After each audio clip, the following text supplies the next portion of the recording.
Un grupo ubicado a la izquierda del Frente Amplio y con un único representante en el Parlamento. ¿Qué papel juega en esta legislatura? En las últimas elecciones, Unidad Popular cosechó 26.869 votos, lo que le permitió obtener el primer diputado de su historia, con lo que se convirtió a su vez en el quinto partido con representación parlamentaria después del Frente Amplio, el Partido Nacional, el Partido Colorado y el Partido Independiente. Desde entonces, esa bancada unipersonal está a cargo de Eduardo Rubio, dirigente del movimiento 26 de marzo, escindido del Frente Amplio 2 años después de que Tabaré Vázquez asumiera por primera vez la presidencia. ¿Qué propuestas puede llevar adelante un partido en esas condiciones? Vamos a conversar en los próximos minutos con el diputado Eduardo Rubio. Diputado Rubio, buen día, gracias por acompañarnos. Buenos días, Emiliano, la verdad que un gusto estar aquí en este espacio contigo, con toda la audiencia, y bueno, dispuesto a encarar las preguntas que nos plantean, ¿no? Usted ya tenía experiencia parlamentaria, fue en el periodo 2000-2005, en aquel caso como suplente de Raúl Sendic, sí, que todavía era dirigente del movimiento 26 de marzo, que todavía integraba el Frente Amplio. ¿Qué comparación puede hacer con aquella etapa?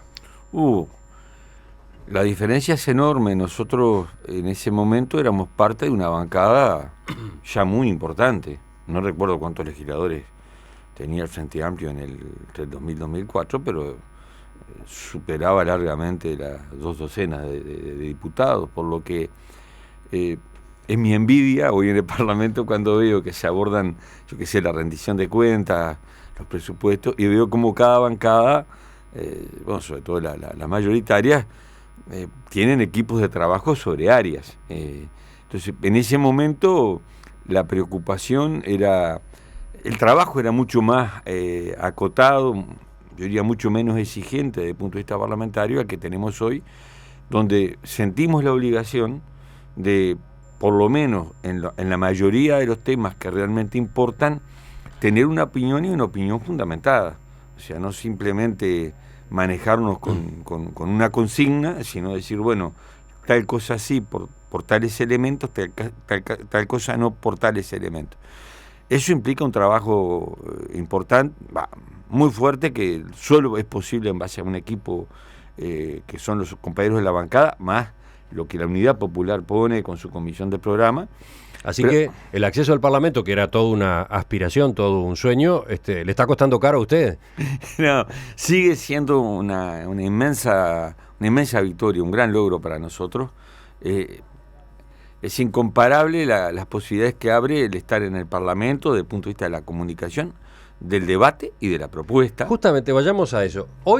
Casualmente hoy se está cumpliendo 1 año y medio desde que se inició esta legislatura. O sea, usted lleva 1 año y medio como diputado en esta experiencia singular. ¿Cómo evalúa los resultados? Bueno, no en términos personales, sino en términos de bancada, de Unidad Popular, lo hemos venido valorando como altamente positivo. ¿Se puede incidir con 1 en 99? Sabe que sí, que se puede incidir desde un punto de vista, vamos a decir, yo he presentado 12 proyectos de ley. No pierdo la esperanza, creo que hay algunos que tienen ya un respaldo que va mucho más allá de lo que es la Unidad Popular. Habrá que debatirlos, habrá que pelearlos, habrá también que negociar algunas partes de ese proyecto.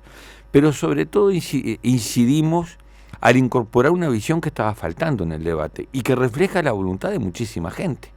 Yo lo vivo aparte de la actuación parlamentaria, como somos diputados, bancada unipersonal, como dijo usted muy bien, somos diputados de 19 departamentos y hay un reclamo fuertísimo de los compañeros para que estemos. Por mes yo recorro 1 o 2 departamentos y realmente ahí podemos aquilatar cuánto incide nuestra acción a nivel parlamentario en lo que se refleja en los periodistas, en la prensa, que uno nota están informados, conocen, cuestionan o nos preguntan sobre tal o cual posición que tuvimos, y después en la gente. El movimiento 26 de marzo se las había ingeniado ya de todos modos para tener su influencia, su incidencia. Lo digo teniendo en cuenta que posee una radio, ¿no? La 36, que posee un diario.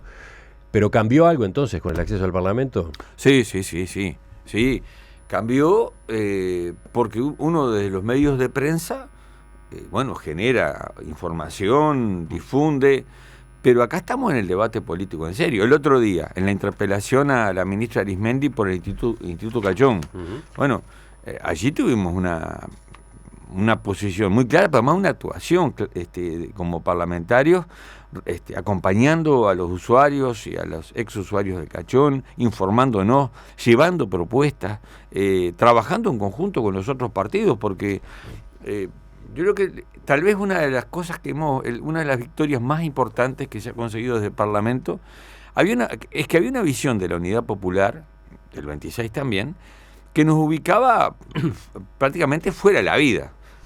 ¿Cómo fuera de la vida? Si se rompían vidrios, éramos nosotros. Si había un festejo deportivo y se armaba lío en 18, era la Unidad Popular. Nos ponían como algo marginal, ¿no? Bueno, ustedes de algún modo contribuyeron a esa imagen porque han sido siempre muy terminantes en su crítica, sobre todo. Pero una ¿no? cosa es pero eso tiene que ver con parte de la vida democrática. No puede haber un límite a la posición crítica. Pero nos tenían, y vamos a la visión más benévola, solamente críticos, ¿no? Oponentes a todo. Y sin embargo, una vez que llegamos al Parlamento pudimos no solamente oponernos y criticar duramente, porque no hemos cedido un ápice en lo que es la defensa de determinadas posiciones políticas, sino que además pudimos proponer y nos encontraron en los temas que tienen que ver con la defensa de causas justas, sin preocuparnos quién las proponga, ni con quiénes trabajar.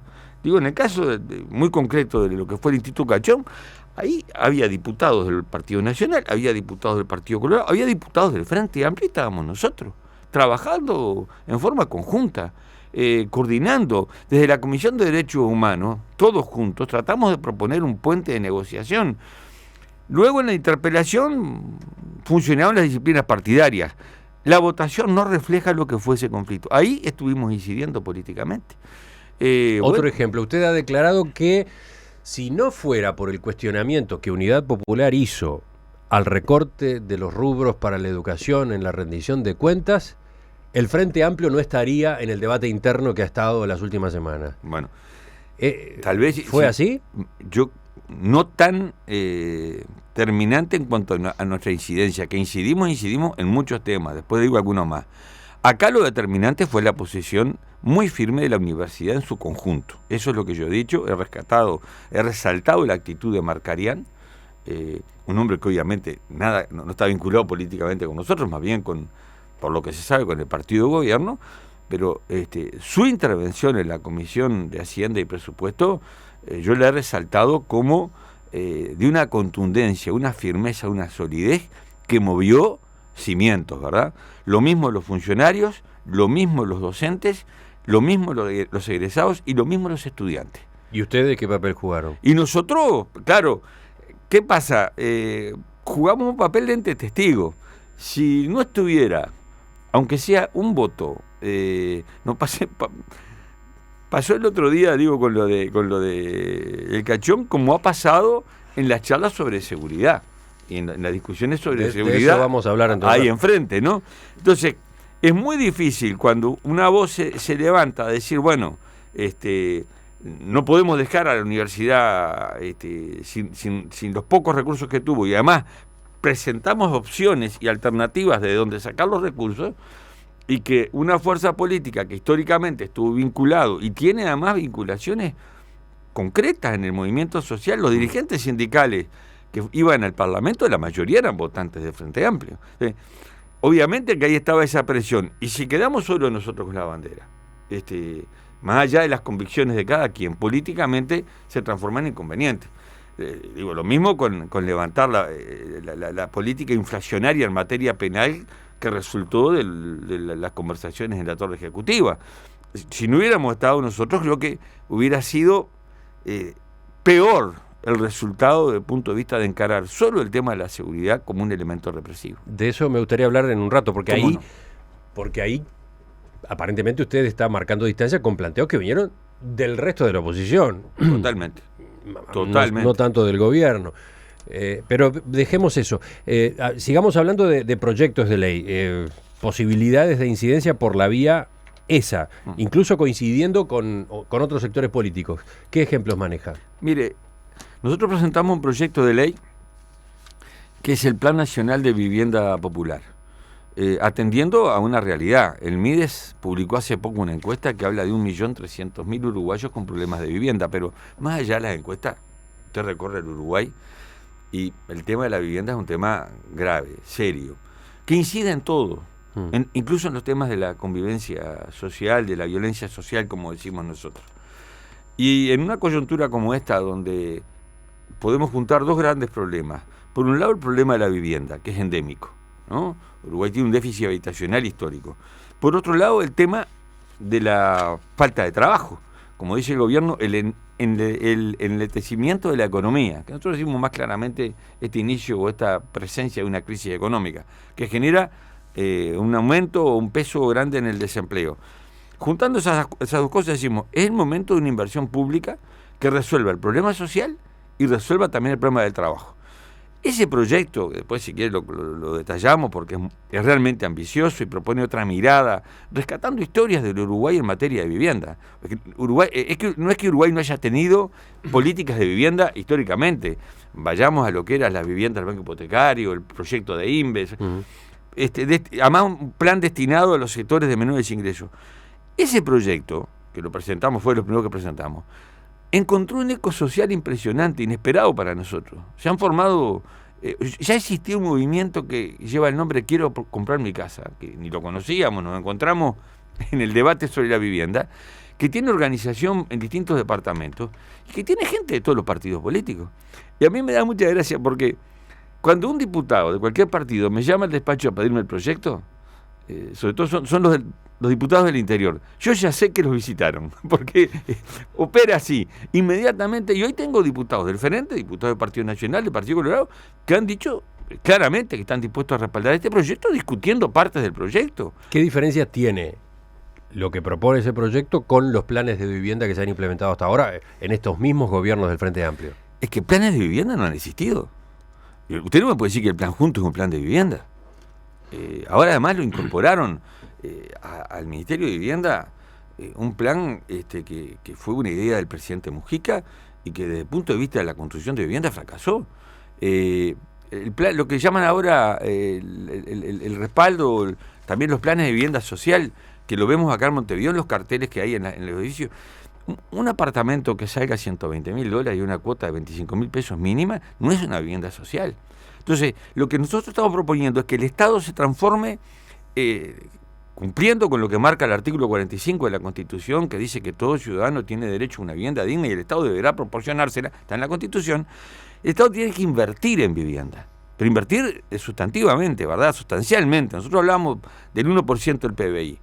¿Eso que genera? Un shock de construcción de vivienda. Y planteamos viviendas de calidad a nivel nacional, incluso que en el interior los adjudicatarios sean empresas locales o priorizando cooperativas de trabajadores.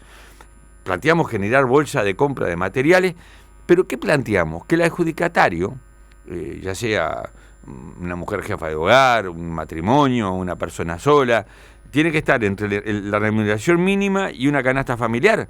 El costo de la vivienda, el costo de la cuota de la vivienda no supere el 10% del ingreso familiar. Ahí está la diferencia. No exige ahorro previo, no es impedimento que usted esté en el clearing. Es una política social de vivienda. Entonces me dicen, ¿está subsidiado? Claro que está subsidiado. Pero ¿cuánto gana el Estado?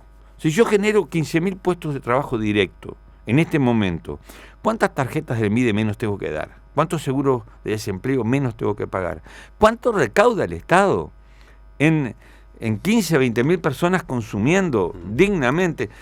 Yo creo que hay una compensación. ¿Ustedes han hecho esas cuentas? Porque la pregunta inmediata es, usted ya de algún modo empezaba a contestarla, de dónde sacar esos recursos en un momento en el que justamente estamos con un déficit fiscal alto, dificultades de recaudación, la economía enlenteciéndose, etcétera. ¿Usted tiene los números hechos con cuidado? Mire, en términos generales, ¿verdad? Esto es un planteo que obedece a una visión de cómo ordenar la sociedad, de cómo encarar la economía, en qué gastar, en todo caso, para qué endeudarse, porque nosotros decimos, la deuda que tenemos hoy es un disparate, el problema es para qué nos endeudamos, ¿dónde está la deuda? ¿Verdad? Vayamos a un término familiar, si yo saco un préstamo, ¿no? Y me cuesta tanto, pero ese préstamo lo transformo en mi casa, ¿no? A lo largo de mi vida no perdí esa plata, me costará más o menos pagarla, pero está allí, generé riqueza, generé seguridad, mis hijos van a tener donde vivir. En la sociedad es parecido. ¿De dónde sacar recursos? Nosotros, tanto en el presupuesto como en la rendición de cuentas, hicimos una serie de propuestas. Mire, a ver, solamente tomando declaraciones del ministro Lorenzo, cuando dijo en ADM que el Estado uruguayo había resignado de recaudar por ley de inversiones, por promoción de algún tipo de inversiones, algo así como, no quiero equivocarme, eran en 6 años 10.000 millones de dólares, ¿no?, de resignación fiscal. Toda esa resignación fiscal, estamos hablando de muchísimo dinero, redundó en riqueza para nosotros, en redistribución de la riqueza, en generación de empleo. Ahí hay una pregunta difícil de contestar, ¿no? No, claro. ¿Cuáles de esas inversiones se hubiesen hecho de no haber existido esa renuncia fiscal? Claro, ¿no? pero ahí tenemos que preguntarnos, ¿y esas inversiones que se hicieron, de las que se hicieron, en un proyecto de país soberano, con justicia social, con un crecimiento real, sustentable, cuáles incidieron positivamente? Habría que revisarlas, ¿verdad? Porque, mire, hay ahora una cuestión que saltó en medio de la rendición de cuentas, en donde el Uruguay está tirando, en el UTE está tirando agua porque no le sirve generar energía que podríamos estar generando a $7 el megavatio, porque tiene compromisos con los generadores privados de energía de comprarles energía, porque los contratos son por una compra fija, una cosa insólita. Yo quiero tener un negocio de eso, que antes de ponerlo sé cuánto voy a invertir y cuánto voy a ganar. No existe en el mundo. Eso no es ni capitalismo, es eso, ¿verdad? Porque el capitalismo debería implicar un mínimo de riesgo para el inversor. Y ahí estamos pagando mínimo 3-4 veces el costo del megawatt por compromisos con inversiones que se hicieron. Bueno, se supone que esos compromisos tienen sus ventajas por otro lado, ¿no? Sí, que dentro de 25 años, cuando son un seguro, pero para contar con una fuente alternativa, ejemplo, la eólica, sí. Que evita tener que gastar más en generación con combustibles fósiles, etcétera. Seguro. Y cuando dentro de 25 años el Estado uruguayo se quede con esos molinos, que es parte del compromiso y del convenio que se hizo, tendremos que encargar de desmontar molinos que tienen una vida útil que va entre los 25 y 30 años. Son malos proyectos de inversión. No la energía eólica, que es buenísimo, sino cómo lo encaramos. Nosotros ahora, el gobierno festeja una nueva planta de celulosa, porque claro, si en los números dice que va a haber 4.000 millones de dólares de inversión, en los números, porque después hay que ver qué implica esa inversión. La mayor parte va a ser una estructura que viene ya prefabricada, que viene en tránsito, que entra en el puerto y va por una zona franca. Ese es el número real. Claro, después me pinta el PBI, creció tanto, y me mejora la relación deuda externa-PBI, y puedo seguir endeudándome teóricamente con intereses convenientes. Pero eso, a la larga, al Uruguay como proyecto de país, desde el punto de vista productivo, desde el punto de vista del empleo, desde el punto de vista de la soberanía, ¿qué nos deja? Es lo que cuestionamos nosotros. Pero usted decía de dónde sacamos los recursos. Nosotros planteamos, primero, revisar la ley de inversiones. Incluso planteamos en esta vez derogarla. Planteamos revisar a fondo la ley de zona franca. Propusimos medidas concretas de dónde sacar dinero. Por ejemplo, me enteré en la rendición de cuentas, y sé que esto estuvo discutido dentro del Frente Amplio y después no pudieron los diputados que querían proponerlo, lo propuse yo, que Casinos del Uruguay subvenciona los premios de hípica rioplatense. Que ahí tuve un debate con un diputado y dice, vos no querés el trabajo que da el hipódromo. No, yo no tengo ningún problema con el trabajo que dan los hipódromos y estos que están en manos privadas. Lo que me parece mal... Subvenciona con parte millones de las ganancias que el Estado tiene en casinos del Estado, ¿no? Con parte de las ganancias que casinos tienen, casinos del Estado, que además están concesionados en la misma empresa. Entonces, las ganancias que el Estado tiene... O sea, la empresa ya gana con el casino, debe ganar con los hipódromos, y hace su negocio, y bueno, y ahí genera una dinámica. Nosotros con eso no, sería otro tema de discusión, ¿no? Incluso una discusión de profundo contenido vallista. ¿Qué utilidad le damos a los resultados del vicio social, ¿no? Que el vallismo determinó, tiene que ser utilizado en función de la inversión pública. Comparto ese criterio vallista, pero no quiero discutir eso. Lo que me parece espantoso, es que le estemos pagando los premios a una multinacional del juego que es tremendamente rentable. Entonces ahí tengo 13 millones y medio de dólares por año. Detrás de una medida como esa está el movimiento que genera la actividad turfística. Ningún problema. La cantidad de puestos de trabajo. Totalmente de acuerdo. La dinamización que ha provocado en la zona del hipódromo de Baroñas, por ejemplo, que ha cambiado de manera sustancial desde que existe el proyecto hípica rioplatense, ¿no? Ahora, no alcanza con la concesión, no alcanza con que manejen 5 casinos. La pregunta es pertinente, pero yo le consulto, ¿usted hizo esas cuentas? Sí. ¿Alcanza, no alcanza? Pero claro que le alcanza, si no, no venían. Efectivamente. Esto es como un plus. Efectivamente, Casinos no debería estar poniendo ese dinero que pone para los premios. Los premios podría bancarlos el negocio tal cual funciona hoy. Y tiene que ser así, ¿verdad? Si no, ¿cuál es el negocio? Lo mismo, Mere, y aquí ya... por eso, le pregunto si están hechas las cuentas. Pero es que las cuentas, nadie va a venir a invertir y a ponerse... El negocio del juego, primero, es altamente rentable.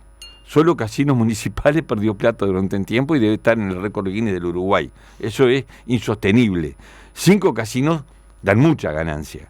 Y el turf, además encarado como está, como un negocio multinacional, donde usted ve, digamos, oficinas, no sé cómo llamarle, oficinas o espacios de juego de esta multinacional en todo el país, donde están las carreras que incluso en un modelo de sociedad que yo quisiera discutir, no sé si eso es bueno. Pues no quiero, esa no es la discusión. Lo que quiero discutir hoy es si es ético, si es bueno, si es necesario que nosotros además estemos pagando los premios, ¿no? Porque si fueran hipódromos municipales o hipódromos públicos, bueno, uno podría discutir y decir, bueno, está, pero no ni son públicos ni estatales.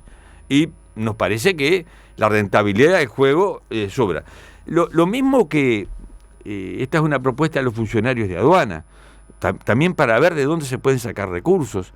Los funcionarios de aduana nos contaron, nos decían, en el Uruguay promedio en los últimos años circulan 8.000 millones de dólares de mercadería en tránsito, ¿no? Que el Uruguay no toca, pero pasan por el Uruguay, andan por las rutas en los contenedores, van de una zona franca a otra. Generan movimientos, generan actividad, puestos de trabajo, etcétera. Sí, generan en ese marco los puestos de trabajo en el transporte. La pregunta es si es la única manera de generar puestos de trabajo, pero aparte de eso, ya está. Nos planteaban los funcionarios de aduana, ¿por qué no colocar una tasa al tránsito? Una tasa mínima. Nosotros propusimos 3 por 1.000. O sea, cada $1.000 que circulan, $3 de tasa de tránsito. De mantenerse, y yo creo que va a crecer, porque la nueva planta de celulosa va a implicar, por lo menos por un tiempo, mucha mercadería en tránsito, pero con los 8.000 millones estaríamos recaudando 21 millones de dólares de esa tasa, que es una cuestión justa, es una cuestión, yo diría, irrisoria. Nadie va a dejar de pasar por pagar el 3 por 1.000, y el Estado estaría recaudando para financiar políticas sociales. Si uno, después el ordenamiento del gasto, yo creo que el Uruguay se ha excedido largamente en el gasto que está haciendo en el Ministerio del Interior y en fortalecer un aparato represivo que a las pruebas me remito, todo el mundo dice no ha generado no ha tenido los resultados que tiene. Y en esto excluyo el salario de los policías, que creo que llegó a un nivel imprescindible. Lo mismo planteo con el sueldo que tienen los soldados, que es una vergüenza. Ahora, el presupuesto debería utilizarse en los dos ministerios para mejorar las condiciones de vida de sus funcionarios, en la dimensión además de la cantidad de funcionarios que nosotros precisaríamos en cada uno de los ministerios, pero la inversión en un aparato represivo que excede largamente las necesidades del Uruguay, creo que ahí hay que revisar también cómo orientamos el gasto. A la izquierda de la izquierda, en ese lugar del espectro político se suele colocar a Unidad Popular, el partido que tiene la única bancada unipersonal de esta legislatura. Justamente con su representante, Eduardo Rubio, Estamos conversando esta mañana en Perspectiva.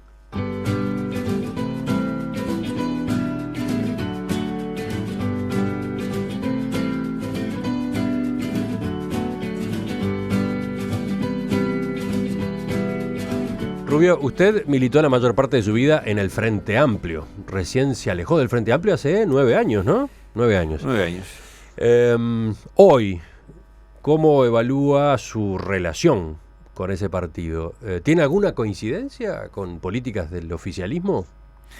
Bueno, una primera reflexión sobre el título, a la izquierda de la izquierda. Nosotros nos situamos en la izquierda. Y ahí voy a responder la pregunta, porque... O sea, para usted el Frente Amplio no está en la izquierda. El gobierno del Frente Amplio no está en la izquierda. Porque, lo decía la Biblia, ¿no? Por los frutos los conoceréis. Y nosotros podemos decir, uno puede... ¿Usted es católico? No, fui cristiano hasta... Bueno, me crié en un hogar cristiano, y mi padre fue además un abanderado del Concilio Vaticano II, o sea, y de la relación marxistas-cristianos, que fue el gran debate de la década del 60, pero bueno, después la propia militancia y el conocimiento y el estudio me alejó de la fe religiosa. Respeto mucho, tuve un tío obispo incluso, o sea, no me es ajena la vida de la religión. Bueno, pero volvamos, porque yo lo hice desviar por una rama. Pero el gobierno del Frente Amplio no es un gobierno de izquierda. Su política no es de izquierda. Su política es una política que en lo macro, en lo más general y en lo más profundo, ha sido continuador y profundizador de las políticas neoliberales de los gobiernos anteriores. Esa es parte del debate central. Entonces usted no comparte nada de lo que hace el Frente Amplio. De lo central, nada. ¿No? Puedo tener coincidencia, por ejemplo, el otro día plantean en la rendición de cuentas eliminar el subsidio... eliminar la parte de una ley que aprobó el mismo Frente Amplio, que permitía a empresas descontar el 75-80% de lo que donaran a liceos privados, y voté a favor porque coincido con eso. He votado otras propuestas de... Pero casualmente ese es un tema que en el gobierno del Frente Amplio no recoge unanimidad. Claro, porque salió de la bancada. Seguro, y además como Economía discrepa. Era una parte de amortiguar el enfrentamiento que tenían con la universidad por el recorte. ¿Fue una maniobra de distracción, dice usted? No, yo digo, no voy a desconfiar en absoluto de la honestidad del planteo de Macarena Gelman. Creo que ella lo hizo con total honestidad. Digo, pero en el medio del debate, buscando salidas para una confrontación con la universidad, esta era una parte mínima, porque realmente económicamente es menor. Pero digo, en eso, ideológicamente, yo dije voto, y por coincidencia ideológica, y porque además creo que debe ser así. Pero en lo esencial, yo no puedo acordar la rendición de cuentas que plantea el gobierno, ni el presupuesto, porque además lo definíamos en la fundamentación. Esta rendición de cuentas expresa la forma en que un gobierno neoliberal enfrenta una crisis.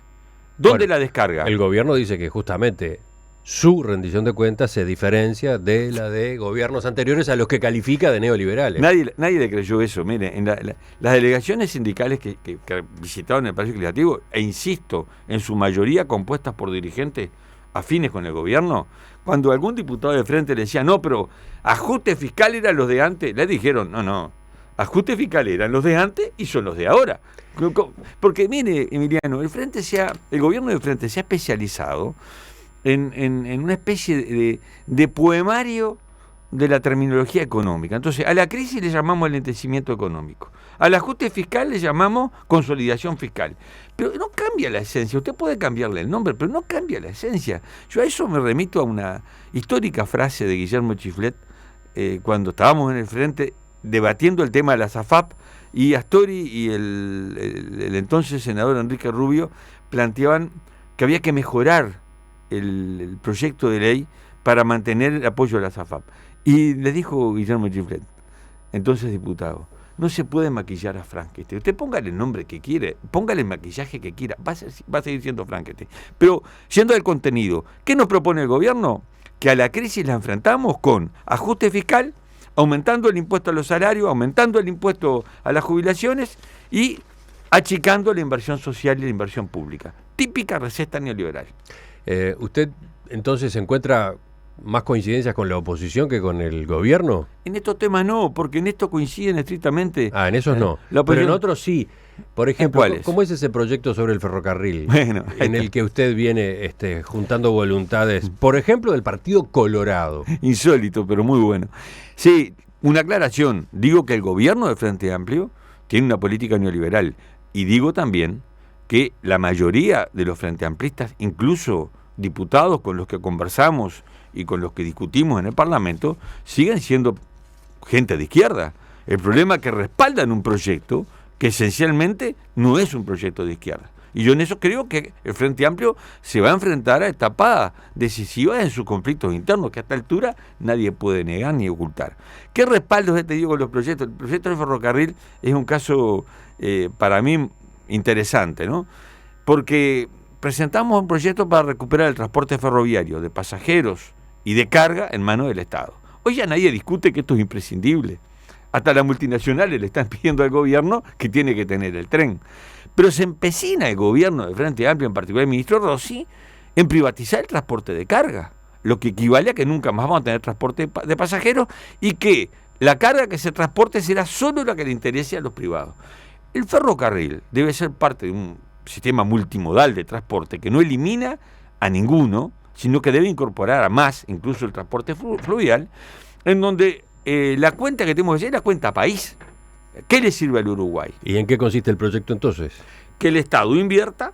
Nosotros hicimos un proyecto incluso, después se voy a arrimar porque no da el tiempo para explicarlo, muy fundamentado en todas sus variables, incluso en la comparación y en el ahorro que implica, desde el punto de vista ambiental, desde el punto de vista económico, desde el punto de vista de la accidentabilidad, de todo punto de vista. Implica que tenemos que el Estado, digamos, en un plan por etapas, se proponga recuperar el transporte de carga en todo el país y por etapas vaya recuperando el transporte de pasajeros. Nosotros planteamos... ¿Todo con financiamiento estatal? Sí. ¿Solo estatal? Sí. Que redunde inmediatamente en beneficios estatales.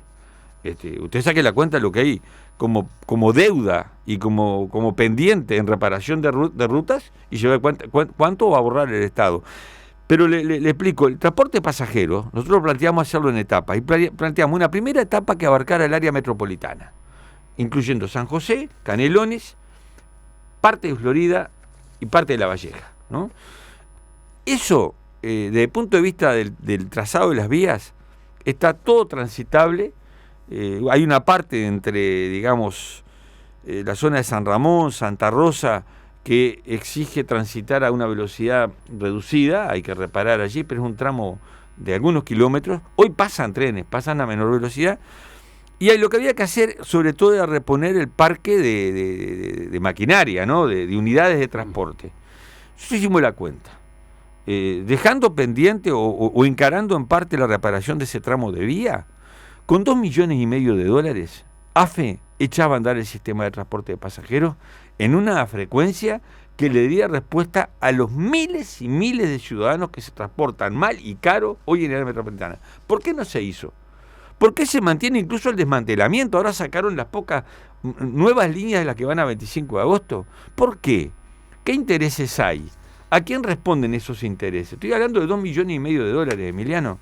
El avión del presidente nos costó $1.200.000. Yo creo que valdría la pena intentar esto. Bueno, ese proyecto recogió el apoyo del Partido Colorado en pleno, que lo expresó el diputado Peña en una actividad en San Ramón, pero tiene el respaldo de diputados nacionalistas. Le pongo el caso del diputado de la FLUF, con el que he hablado y es un entusiasta y además convencido de que se necesita el transporte ferroviario, de diputados del Frente Amplio, con lo que hemos conversado y coincidimos, de intendentes. Yo me entrevisté con el intendente de Rivera, Marne Osorio, con el intendente de Tacuarembó, Da Rosa, con el intendente de Canelones, Orsi, con el intendente de Florida, Enciso, con el intendente de San José, Falero, con los alcaldes de Santa Rosa, de Sauce, de San Ramón. Ahí están todos los partidos y todos respaldan este proyecto. O sea que desmistificamos aquello de que con un solo diputado no se pueden conseguir otros respaldos. Veremos qué pasa en el debate parlamentario. Para terminar, vuelvo sobre un tema que usted mencionó al pasar.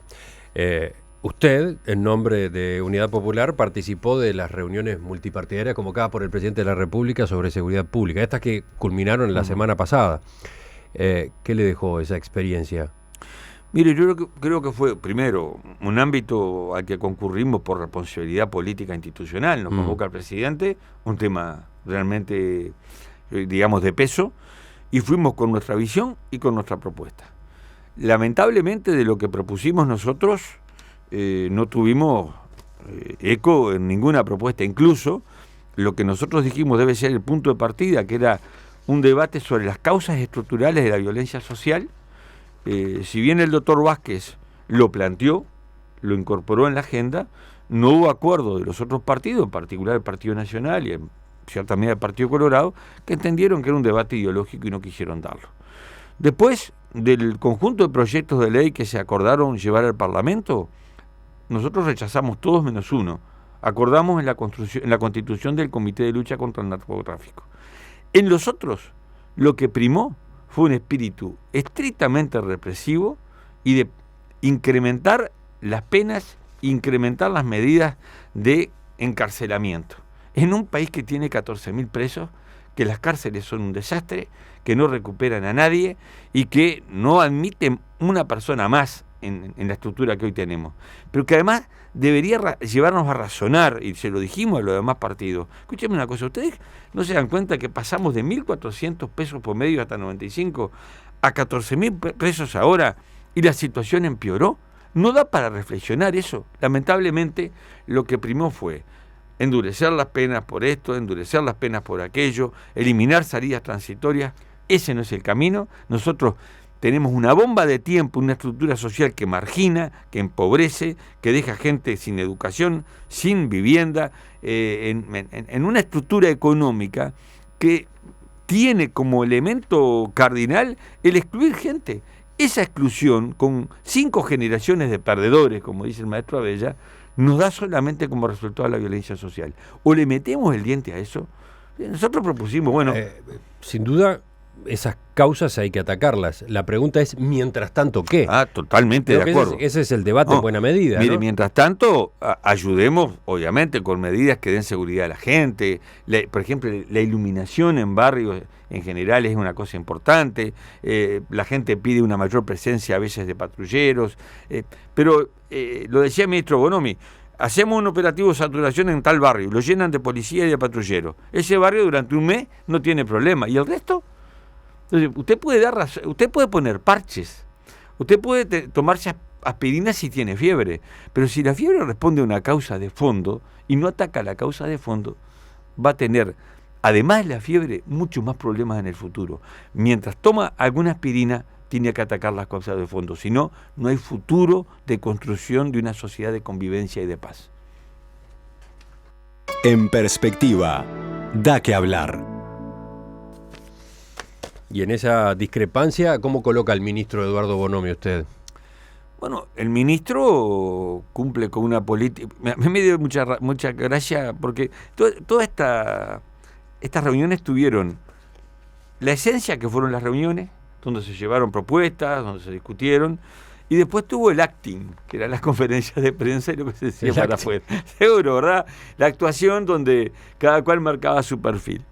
Y bueno, había partidos que tenían, como el Partido Nacional, problemas internos, que se iban, que no se iban. Nadie se fue, todos estuvieron, y incluso quienes llegaron exigiendo la renuncia de Bonomi, cosa que no hicimos nosotros, terminaron acordando con Bonomi, por ejemplo, en un proyecto que proponía duplicar las penas de los menores infractores. Uh-huh. Que ahí finalmente el partido de gobierno, de alguna manera coincidiendo con nuestro planteo, no acordó y por eso, por suerte, no prosperó ese planteo. O bueno, había planteos de Novik de usar las tropas que venían de Haití para ocupar los barrios problemáticos. O sea, ahí escuchamos de todo. Pero en esencia nosotros vimos un acuerdo mayoritario del Frente Amplio, el Partido Nacional, el Partido Colorado, el Partido Independiente y el sector de Novik en esa política que llamamos de inflación penalizadora. Y nosotros... que no se reflejaba luego cuando decía Partido Nacional no tenemos acuerdo nada, no. El Frente Amplio terminó acordando muchos de los proyectos que llevó el Partido Nacional. Diputado Eduardo Rubio, de Unidad Popular, le agradezco que nos haya acompañado esta mañana. Le agradezco a usted la invitación y bueno, estamos a la orden para cuando nos convoquen. Viene la mesa dentro de unos minutos porque ya seguimos en Perspectiva.